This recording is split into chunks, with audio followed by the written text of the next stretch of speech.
Hi, everybody. This is a reading with some explanations of Grace Paley's The Loudest Voice. Grace Paley is one of my favorite writers in general, specifically Jewish American writers. And this story goes back to the 1930s when the author and the main character here are children. And I will read the entire story with some commentary, glosses, emphasis. I'll preempt that there is some racist language, not a lot. I'll point it out and explain the context. The Loudest Voice by Grace Paley. There is a certain place where dumb waiters boom, that's like elevators for food. Doors slam, dishes crash. Every window is a mother's mouth bidding the street shut up. Go skate somewhere else. Come home. Mothers yelling from windows to tell people what to do, especially their own children. My voice is the loudest. There, my own mother is still as full as of breathing as me, and the grocer stands up to speak to her. Mrs. Abramowitz, Abramovich is a very Jewish name, recalls the father of the Jewish nation, Abraham, and it's also the real name of one of the most famous Jewish, Yiddish, and Hebrew authors. This was pointed out by Hannah Nesha, a very important scholar of American Jewish literature. Mrs. Abramovich, he says, people should not be afraid of their children. Ah, Mr. Bialik, that's the name of the grocer, but Bialik is another very Jewish name, very Ashkenazi Jewish name, which he shares with the most important Hebrew poet, Chaim Nachman Bialik. Maybe you know the actress Mayim Bialik, she's related to the poet. My mother replies, if you say to her or her father, shh, they say, in the grave it will be quiet. From Coney Island to the cemetery, says my papa, it's the same subway. It's the same fare. So going to an amusement park and going to the cemetery cost the same. I am right next to the pickle barrel. My pinky is making tiny whirlpools in the brine. I stop a moment to announce Campbell's tomato soup, Campbell's vegetable beef soup, Campbell's scotch broth. Be quiet, the grocer says. The labels are coming off. She's so loud that the labels come off. Please, Shirley. Shirley is not a very Jewish name, not a traditional Jewish name, and it might be associated with the actress, the Shirley Temple, the child actress, who was the symbol of blonde wasp beauty for a child at that time. But I think since then, Shirley became a bit associated with that generation of Jewish women. So please, Shirley, be a little quiet, my mother begs me. In that place, the whole street groans. Be quiet, but steals from the happy chorus of my inside self, not a tittle or a jot. There, too, but just around the corner, is a red brick building that has been old for many years. Every morning, the children stand before it in double lines, which must be straight. They are not insulted, they are waiting anyway. I am usually among them. I am, in fact, the first, since I begin with A. Her last name begins with A. One cold morning, the monitor tapped me on the shoulder. Go to room 409, Shirley Abramowitz. He said. I did as I was told. I went in a hurry up a down staircase to room 409, which contains sixth graders. I had to wait at the desk without wiggling until Mr. Hilton, not a Jewish name, Their teacher had time to speak. After 5 minutes, he said, Shirley, what? I whispered. He said, my, Shirley Abramowitz. They told me you had a particularly loud, clear voice and read with lots of expression. Could that be true? Oh, yes, I whispered. In that case, don't be silly. I might very well be your teacher someday. Speak up, speak up. Yes, I shouted. More like it, he said. Now, Shirley, can you put a ribbon in your hair or a bobby pin? It's too messy. Probably his ideal child has very organized curls or straight hair, and this is messy Jewish hair. Yes, I bawled, shouted again. Now, calm down. He turned to the class. Children, not a sound. Open at page 39, read till 52. When you finish, start again.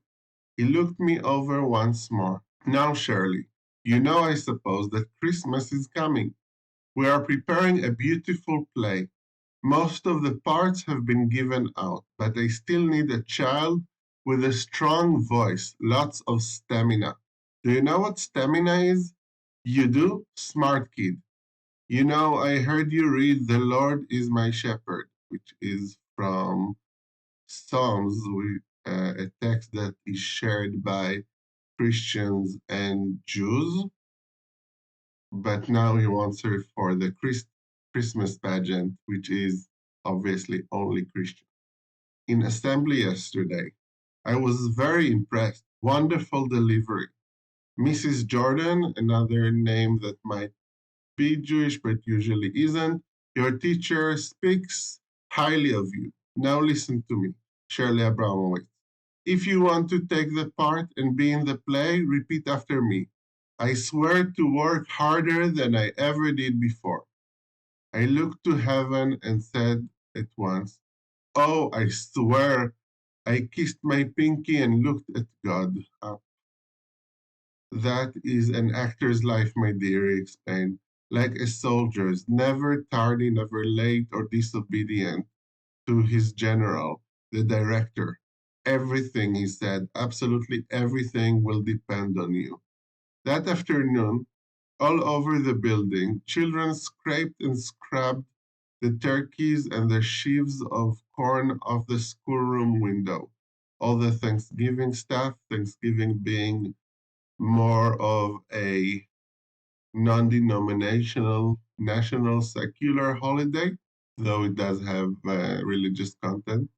Goodbye, Thanksgiving. The next morning, a monitor brought red paper and green paper from the office. We made new shapes and hung them on the walls and glued them to the doors. The teachers became happier and happier. Their heads were ringing like the bells of childhood. My best friend Evie was prone to evil, but she did not get a single demerit for whispering. We learned Holy Night without an error. How wonderful, said Miss Glesser, the student teacher, to think that some of you don't even speak the language. Like she assumes that there are immigrants who don't even speak English. I think she's assuming incorrectly for this group of children. We learned deck the halls and hark the herald angels. They weren't ashamed and we weren't embarrassed, right? That there's this group of Christian teachers or just teachers with Christian background teaching a group of Jewish children all these Christian songs. Oh, but when my mother heard about it all, she said to my mother, Misha, you don't know what's going on there. Kramer is the head of the tickets committee. Another Jewish name. Who? Asked my father. Kramer? Oh, yes, an active woman. Active has to have a reason. Listen, she said, sadly. I'm surprised to see my neighbors making tra-la-la for Christmas. Right? All the neighborhood is Jewish, so she's surprised. My father couldn't think of what to say to that. Then he decided, You're in America, Clara. You wanted to come here. Here's some racist language. In Palestine, the Arabs would be eating you alive. So this is the 1930s. There's an ongoing conflict between Jewish immigrants and the Palestinians who live in the area known as Israel Palestine. Europe, you had pogroms, so riots against the Jews by Christians. Argentina is full of Indians, native population that you're also supposed to be afraid of, according to the father. Here you got Christmas. Like the only danger is celebrating Christmas. Compared to the rest of the world, we're fine here. A little bit of assimilation into the American culture with its Christian holidays is fine. Some joke, huh? Very funny, Misha. What is becoming of you? If we came to a new country a long time ago to run away from tyrants, and instead we fall into creeping pogrom, like she calls assimilation, celebrating Christmas as a kind of slowly happening pogrom because it ruins the Jewish identity. That our children learn a lot of lies. So what's the joke? Ah, Misha, your idealism is going away. So is your sense of humor. That I never had, but idealism you had a lot of. I'm the same Misha Abramowitz. I didn't change an iota. Ask anyone. Only ask me, says my mama. May she rest in peace. I got the answer. Meanwhile, the neighbors had to think of what to say too. Marty's father said, You know, he has a very important part, my boy. Mine also, said Mrs. Sauerfeld. Not my boy, said Mr. Klieg. I said to him, No. The answer is no. When I say no, I mean no. The rabbi's wife said, I'm disgusted. But no one listened to her. Under the narrow sky of God's great wisdom, she wore a strawberry blonde wig. So the rabbi is a Jewish religious leader. His wife also has a very important role. Part of some Jewish practice for women is to hide their hair, but some women use wigs to hide their hair. And here she points out that she chose to wear a blonde wig, maybe making her resistance to American culture make less sense. Every day was noisy and full of experience. I was right. I was right-hand man. Mr. Hilton said, How could I get along without you, Shirley? He said, Your mother and father ought to get down on their knees every night to thank God for giving them a child like you. Getting down on your knees is the Christian way of praying before going to bed. Jews don't get on their knees to pray. They pray standing up, usually, or sometimes sitting down. He also said, You're absolutely a pleasure to work with, my dear Chad. Sometimes he said, For God's sake, what did I do with the script? Shirley, find it. Then I answered quietly, Here it is, Mr. Hilton. Once in a while, when he was very tired, he would cry out, Shirley, I'm just tired of screaming at those kids. Will you tell Ira Pushkov not to come in till Lester points to that star the second time? Then I roared, Ira Pushkov, what's the matter with you, dope? Mr. Hilton told you 5 times already. Don't come till Lester points to that star the second time. Ah, Clara, my father asked, what does she do though till 6 o'clock? She can't even put the plates on the table. Christmas, said my mother coldly. Ho ho, my father said. Christmas, what's the harm? After all, history teaches everyone. We learn from reading this is a holiday from pagan times also. Candles, lights, even Hanukkah, which is a Jewish wintertime holiday that's become associated with Christmas in America because they happen more or less at the same time. So we learn it's not altogether Christian. So he's using history to explain why Christmas can be relevant to Jews. So if they think it's a private holiday, they're only ignorant, not patriotic. What belongs to history belongs to all men, right? It's not only to Jews, to universally. You want to go back to the Middle Ages? Is it better to shave your head with a second-hand razor? Does it hurt Shirley to learn to speak up? It does not. So maybe someday she won't live between the kitchen and the shop. She's not a fool. I thank you, Papa, for your kindness. It is true about me to this day. I am foolish, but I am not a fool. That night, my father kissed me and said with great interest in my career, Shirley, tomorrow's your big day. Congrats. Save it, my mother said. Then she shut all the windows in order to prevent tonsillitis. So she's actually trying to make sure that she performs, that her throat doesn't hurt. In the morning, it snowed. On the street corner, a tree had been decorated for us by a kind city administration. In order to miss its chilly shadow, our neighbors walked 3 blocks east to buy a loaf of bread. The butcher pulled down black window shades to keep the colored lights from shining on his chickens. Oh, not me. On the way to school with both my hands, I tossed it a kiss of tolerance. Poor thing, it was a stranger in Egypt, right? A Christmas tree in a Jewish neighborhood. People are trying to ignore it, but you can't really. But Shirley is tolerant to the stranger. A stranger in Egypt is from Genesis, retelling a Jewish origin story. I walked straight into the auditorium, past the staring children. Go ahead, Shirley, said the monitor. 4 boys, big for their age, had already started work on prop men and stagehands. Mr. Hilton was very nervous. He was not even happy. Whatever he started to say ended in a sideward word look of sadness.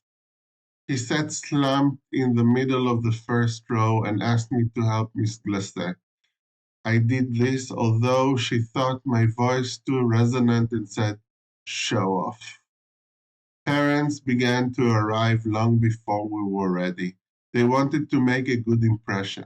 From among the yards of drapes I picked out at the audience, I saw my embarrassed mother. Ira, Lester, and Mayer were pasted to their beards by Miss Glacé. She almost forgot to thread the star on its wire, but I reminded her. I coughed a few times to clear my throat. Miss Glacé looked around and saw that everyone was in costume and online waiting to play his part. She whispered, all right, then.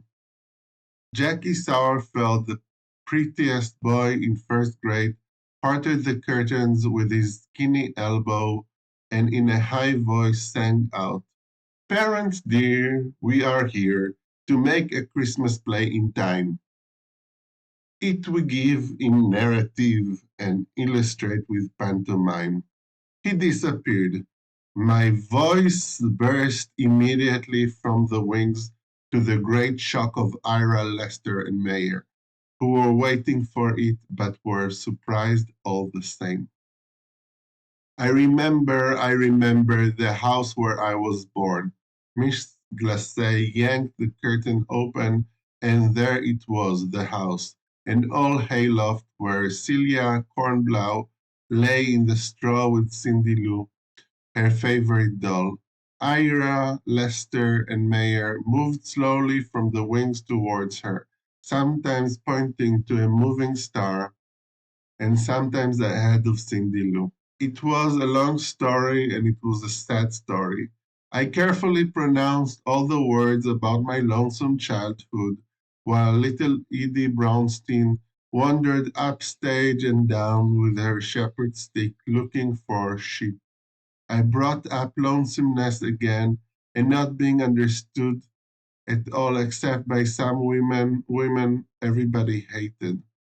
So Shirley talks about how Jesus Christ, felt lonely and not understood, while she herself has this very loud, clear voice and is part of a big community. Eddie was too small for that, and Marty Groff took his place wearing his father's prayer shawl. So, this shawl, this piece of cloth that Jews wear while praying, is inscripted, taken over for this play. I announced 12 friends, and half the boys in the fourth grade gathered round Marty. So 12 friends, the 12 apostles from the New Testament stories, who stood on an orange crate while my voice harangued. Sorrowful and loud, I declaimed about love and God and man, but because of the terrible deceit of A.B. Stock, we came suddenly to a famous moment. Okay, so there's the deceit of A.B. Stock. She doesn't say Judas Iscariot, but actually you get a small Jewish kid to play a anti-Semitic figure of Judas Iscariot, who supposedly betrayed Jesus, who was, by the way, Jewish. All these people, all the apostles, all the almost everybody in the story is Jewish, but Judas Iscariot, played by A.B. Stock, is the one who is remembered as a Jew and has become an anti-Semitic figurehead. And of course, the famous moment is going to be the crucifixion. Marty, whose remembering tongue I was, waited at the foot of the cross. He stared desperately at the audience. I groaned, my God, why hast thou forsaken me? Again from the New Testament. The soldiers who were sheiks grabbed poor Marty to pin him up to die. But he wretched free, turned again to the audience, and spread his arms aloft to show despair and the end. I murmured at the top of my voice, the rest is silence.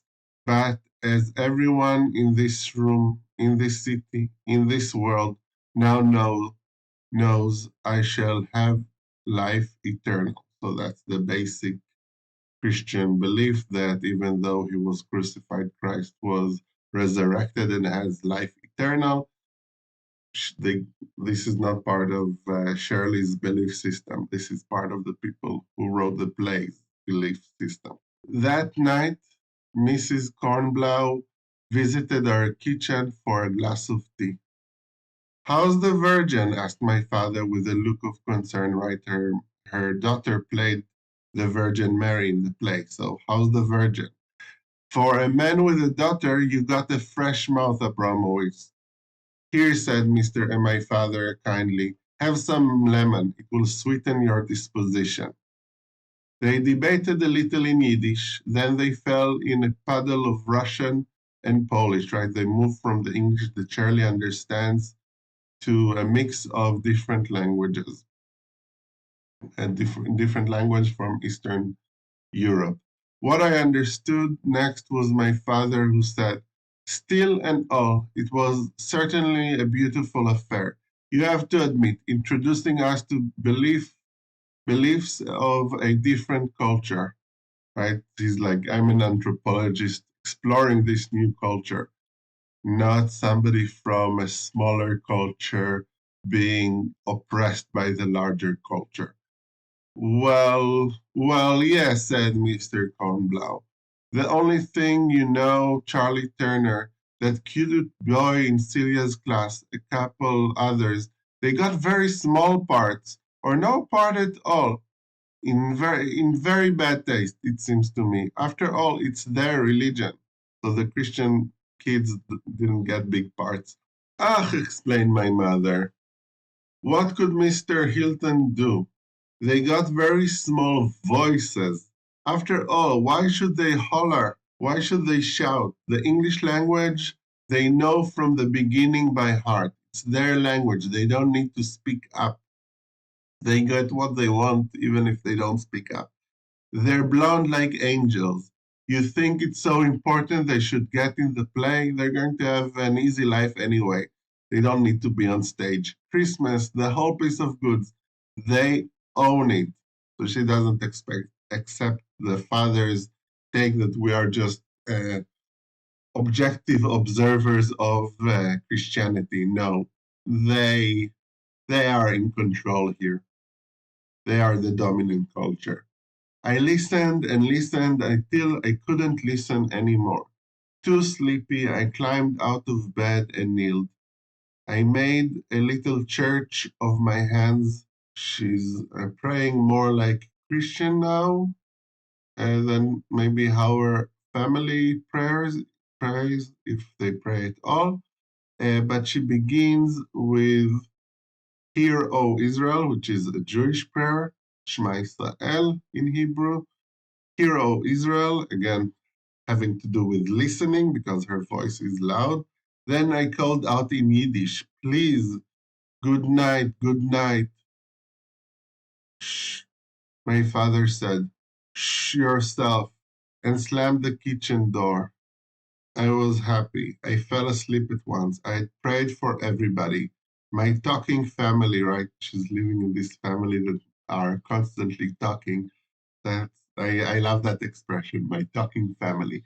Cousins far away, passers-by, and all the lonesome, lonely Christians. I expected to be heard, right, by God. I expected to be heard by everyone. My voice was certainly the loudest. Thank you for listening.